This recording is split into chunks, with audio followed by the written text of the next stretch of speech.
Hey everybody, welcome to another lesson of learning Japanese. Today we're going to cover the grammar pattern that is either a noun or a clause followed by the word koto plus the phrasing ni kiga tsuku to basically just mean to realize that clause or to notice noun. And it functions as exactly as you would guess it to be just from the title of the grammar pattern.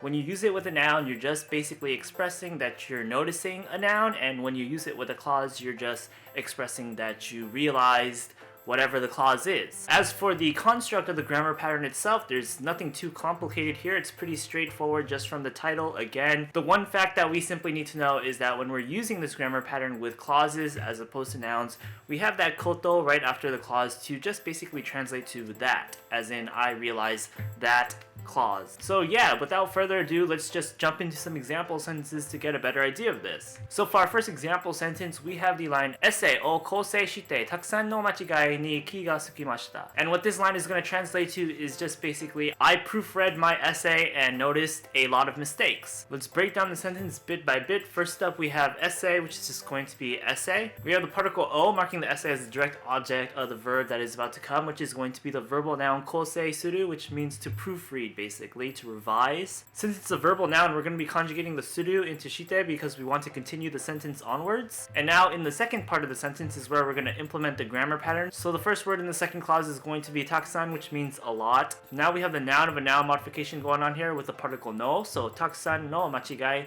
Machigai means mistake, basically. So if takusan means a lot and machigai means mistakes, takusan no machigai is just going to be a lot of mistakes.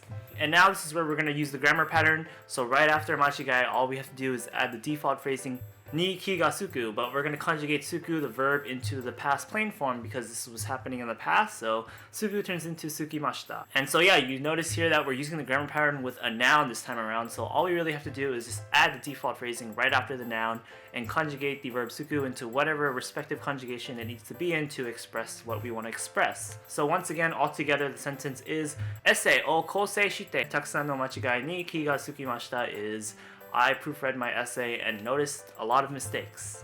For our next example sentence, we have a longer one, and it is the line Gakkou ni着いてからuchi ni shukudai o wasurete shimattaことに気がつきました. And what this line is saying is, right after I arrived on campus at school, I realized that I had forgotten my homework at home. Let's break down the sentence. First up, we have Gakkou, which is just going to be school. We have the particle ni marking as the location. Then we have tsuite, which is going to be the te form of the verb suku. And this is not the same suku that is in the grammar pattern we're talking about in this video. It's just a different verb altogether, but it's spelled exactly the same if you're not using kanji. And suku means to arrive, basically. So we're going to use it in its te form, so we have arrive at school and.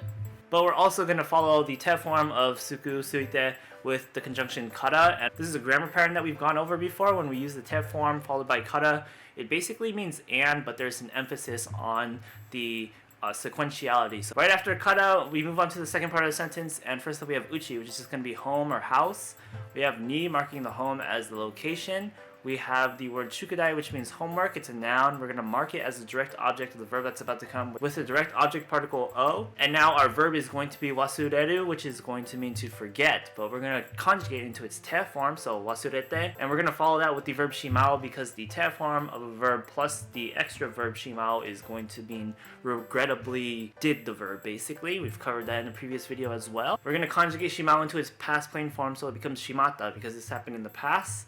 And now that's going to be the clause that we want to use with this grammar pattern. So right after shimatta, we're using a clause, so we have to add koto right after it. Then we can add the default phrasing of ni kiga tsukimashita. And so now basically that'll just translate to I realized that, then that is going to be whatever the second clause of the sentence is. And so what was the second clause? Uchi ni shukudai o wasurete shimatta.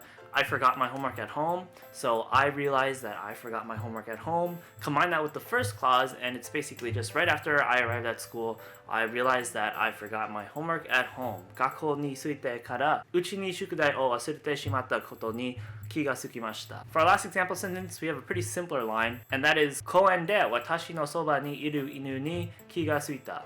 And what this line is just saying is basically at the park I noticed that there was a dog right next to me. So let's break down the sentence bit by bit. First up, we just have Kouen, which means park. We have de marking Kouen as basically just the location of the action. Right after that, we kind of have this clause that is modifying the noun dog. So it's watashi no soba ni iru. Watashi is me or I. We have the noun of a noun modification, no. So watashi no soba. Soba kind of means side. So watashi no soba is basically my side or right next to me. Then we have the ni iru, and iru is the existential verb. So basically ni iru means to be at blank, and blank is of course my side, so right next to me. That'll more naturally translate to is next to me. And so what is the subject of is next to me? It is of course dog, inu, because that's what the clause is modifying.